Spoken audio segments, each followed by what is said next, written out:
अस्सलाम वालेकुम फ्रेंड।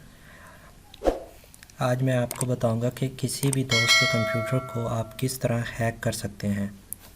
ये एक ट्रिक है, इसको प्रैंक के तौर पर यूज़ किया जाता है। जैसे ही वो सॉफ्टवेयर को ओपन करेगा, जैसे हम कोई भी नाम सॉफ्टवेयर का दे के उसको यूएसबी में दे दें या कर दें, जैसे वो डबल क्लिक करेगा उसका सिस्टम बंद हो जाएगा और सिस्टम बंद होते ही उसको मैसेज अपीयर होगा, जो मैसेज आप लिखना चाहें। चले अपने ट्यूटोरियल की तरफ हम चलते हैं। सबसे पहले आपको नोटपैड ओपन करना है अपना। नोटपैड ओपन करने के बाद इसके अंदर मैसेज एक टाइप करना है, इसको मैं डिस्क्रिप्शन में भी दे दूंगा। ये मैसेज है, इसको टाइप करना है।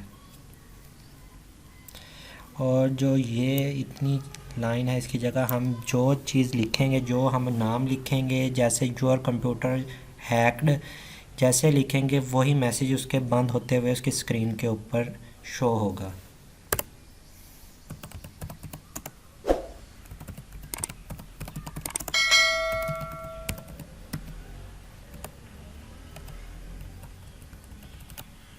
ठीक है। और उसके बाद इसको फाइल्स में जाना है, सेव एज़। आप इसे किसी भी फ़ोल्डर पे रख सकते हैं, फ़ोल्डर में, और यहाँ पे इसका नाम कुछ भी लिख सकते हैं। जैसे हम दिस पीसी लिख देते हैं इसके ऊपर, और यहाँ से इसकी टाइप ऑल कर देते हैं।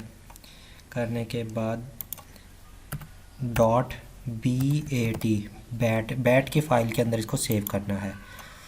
ठीक है, सेव करेंगे तो हमारे पास ये फ़ाइल आ जाएगी। ठीक है, अब इस फाइल का एक शॉर्टकट बना लेते हैं हम, क्रिएट शॉर्टकट।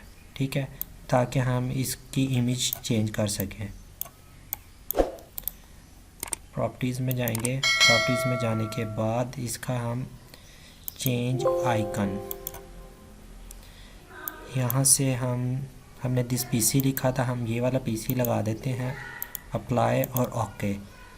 ठीक है, अब इसका रीनेम कर देते हैं हम। नीचे शॉर्टकट है, इसको हम रिमूव करके इंटर कर देते हैं, और ये हमारे पास एक वायरस तैयार हो गया है। अब इसको हम किसी भी कंप्यूटर के डेस्कटॉप पे लगा दें, रख दें, जैसे लैब वगैरह के कंप्यूटर होते हैं, तो उसके ऊपर ये मैसेज अपीयर हो जाएगा। अल्लाह हाफिज़।